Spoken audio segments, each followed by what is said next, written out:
Salam damai dan sejahtera untuk saudara yang kekasih di dalam Kristus.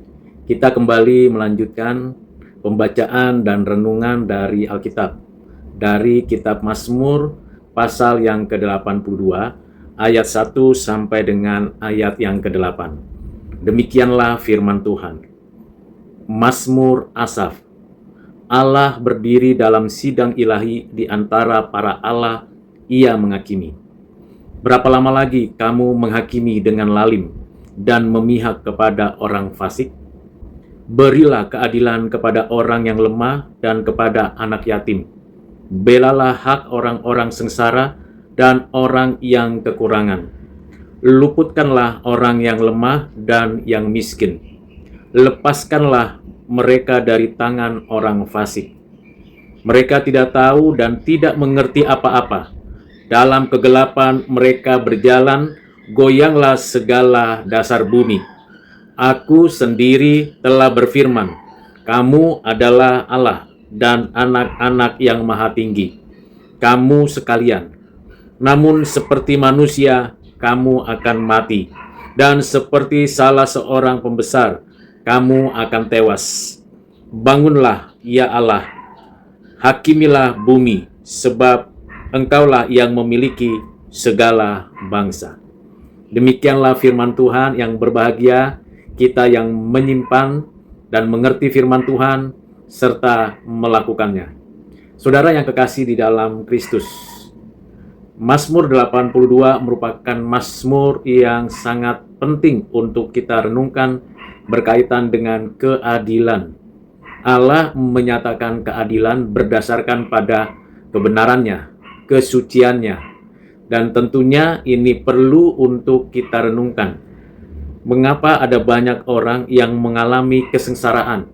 Bukan karena keberdosaan orang-orang yang sengsara tersebut atau karena perbuatan jahat, tetapi karena ada orang yang berbuat jahat.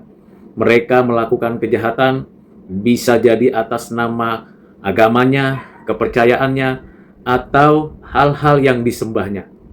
Kesengsaraan dari orang-orang yang teraniaya dan orang-orang yang mengalami kesusahan hidup meminta pertolongan kepada Tuhan.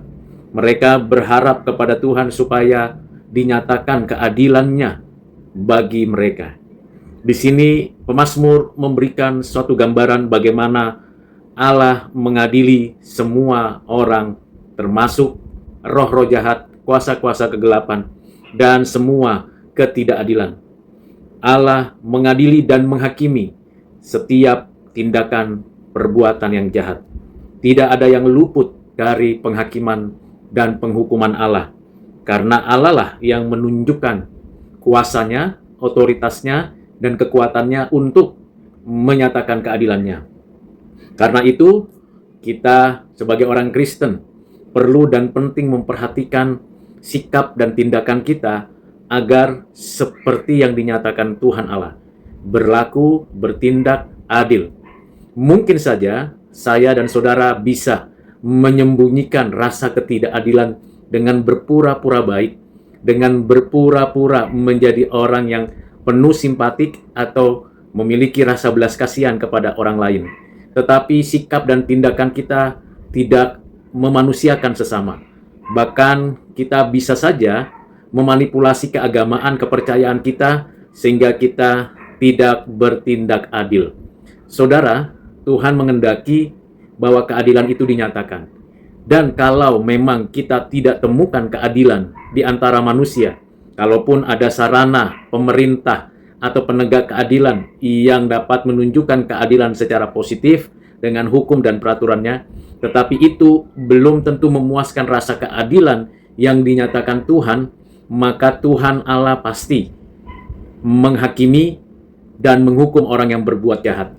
Siapapun itu, entah penguasa, entah orang bawahan, entah orang yang memiliki kapasitas dengan kemampuan berpikir atau orang sederhana.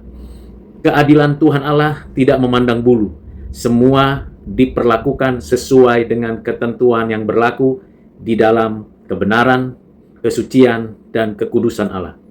Saudara yang kekasih dalam Kristus, marilah kita memohon kemurahan hati Tuhan, agar kiranya Tuhan yang menyatakan keadilannya itu juga memampukan kita untuk bertindak adil dalam segala sesuatu yang kita kerjakan, tanpa pamrih, tanpa permintaan dan tindakan untuk meninggikan diri.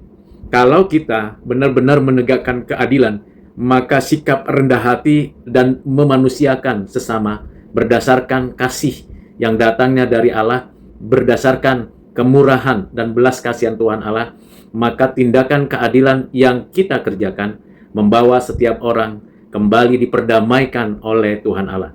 Tetapi ketika kita menyatakan keadilan Allah, meminta belas kasihan Tuhan Allah, di sana ada dua belah pihak.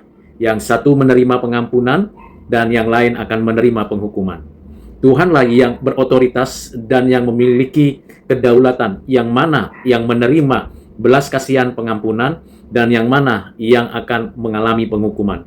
Di sini letaknya keadilan dan kasih Allah dinyatakan. Dan ketika Tuhan telah menunjukkan kasih-Nya dan keadilan-Nya di seluruh muka bumi, di antara manusia, maka tidak ada seorang pun dapat membantah dan dapat mengelaknya.